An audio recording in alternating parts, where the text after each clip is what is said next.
ça donnait envie d'y être. Oh! Bienvenue, Rachel et Maïka, sur mon divan et ma chaise pliante. Merci d'assumer ça. Donc, vous êtes respectivement metteur en scène et directrice vocale pour Révatorium. Donc, on a vu des super images de votre dernier show, donc Blonde et légale en français, une gigantesque production. Mais surtout, vous avez 100 assumé les années 2000 là, à fond, même pour votre activité de financement. Là, on a fait beaucoup de blagues avec Camille qui ne connaît pas les zigotos, puis genre les bébés des années 2000. Bien, justement, est-ce que ça crée peut-être un clash entre les membres de la troupe qui ont vécu ces années-là versus ceux qui ne savent même pas c'est quoi un Walkman? Tu sais, y a-tu... Bien, pour répondre à la question, le clash n'était pas si fort que ça parce que, veux pas, c'est des membres qui reviennent année après année. Fait que c'est des membres qui sont habitués de cohabiter puis de créer ensemble. Fait que c'était pas, oh mon Dieu, mais d'où sors-tu? Tu sais, on se connaît, on se côtoie. Fait que c'est plus un moment de partage. Puis ça revient à tous les spectacles, tu sais, de la recherche. Beaucoup, beaucoup. Fait que peu importe c'est quelle année, il faut faire de la recherche. Fait que je pense à TOC qu'on a fait l'année dernière, que il fallait se plonger dans le temps victorien, se poser la question, c'est quoi la longueur des robes, comment qu'on coiffe les cheveux, il faut enlever les piercings. Mais là, c'était la même chose un peu pour Blonde et légale, de dire comment qu'on se coiffait, OK, on va y mettre les cheveux dans les airs de même. Hey, ça fait mal de dire qu'il faut faire de la recherche. C'est maintenant un temps historique, les années 2000, gang. Oui, mais je comprends, tout à fait. Ça prend des... Ça faut feuilleter les vieux magazines cool, puis je comprends. Puis, ce qui est le fun, c'est qu'on a une belle équipe aussi. On n'est pas juste deux à l'équipe artistique, on est quatre. Puis en plus de ça, on a toute une équipe qui nous soutient. On a des sous-comités. On a des comités qui ont fait des recherches pour les costumes, les maquillages, les coiffures. C'est vraiment un moment de partage, toute cette recherche-là. Ah, c'est le fun. Ben là, justement, tu disais que vous avez des sous-comités. On a parlé avec d'autres troupes qui sont des très gros castes, comme les Anses de cœur qui ont décidé de doubler. On se le cachera pas. Dans tous les gens dans la salle, vous êtes clairement le plus gros cast, la plus grosse équipe. 40, 42 personnes sur scène.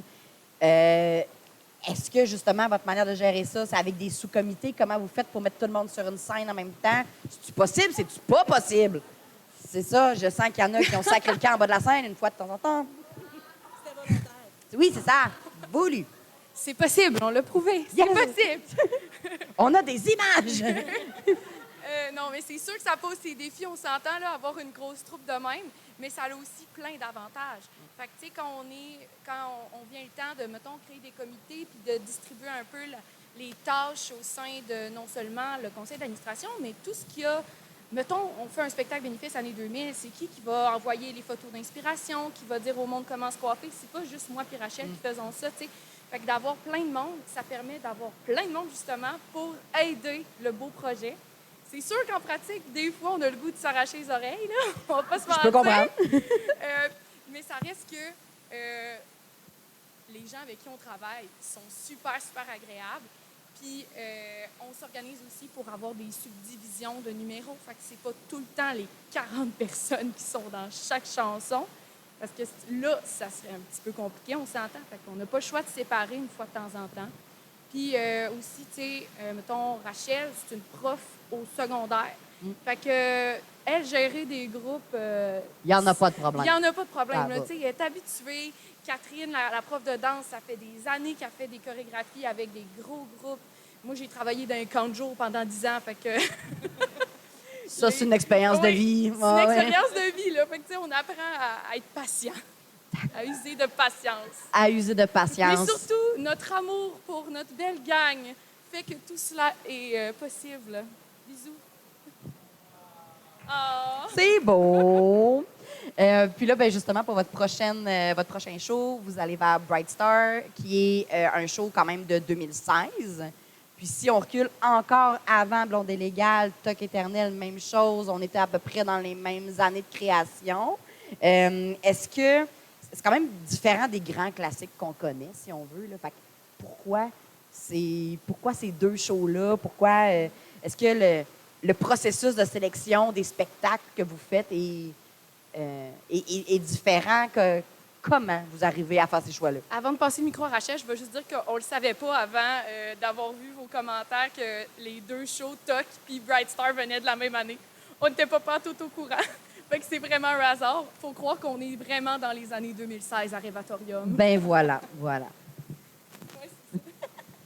Mais oui, pour répondre à la question, c'est ça, on ne savait pas 2016, mais quand on choisit un spectacle, on y va vraiment en considération de la troupe et de nos membres.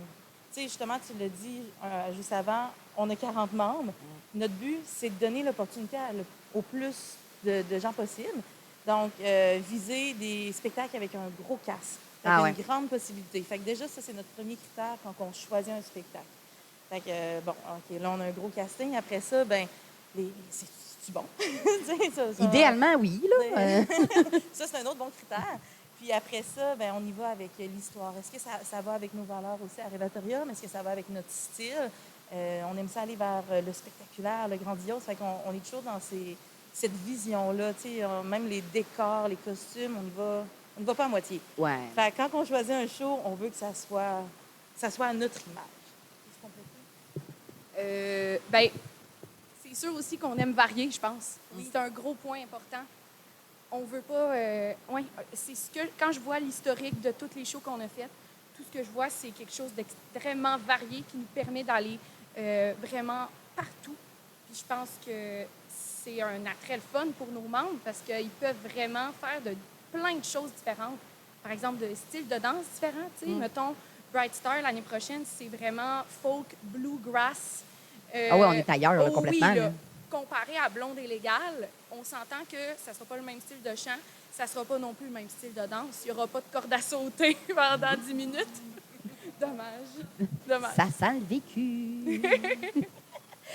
Merci beaucoup, les filles, de vous être joints à moi. Fait que dans les prochaines minutes, j'invite Judith Richer qui va venir nous présenter un nouveau projet. Donc, on se revoit dans quelques secondes.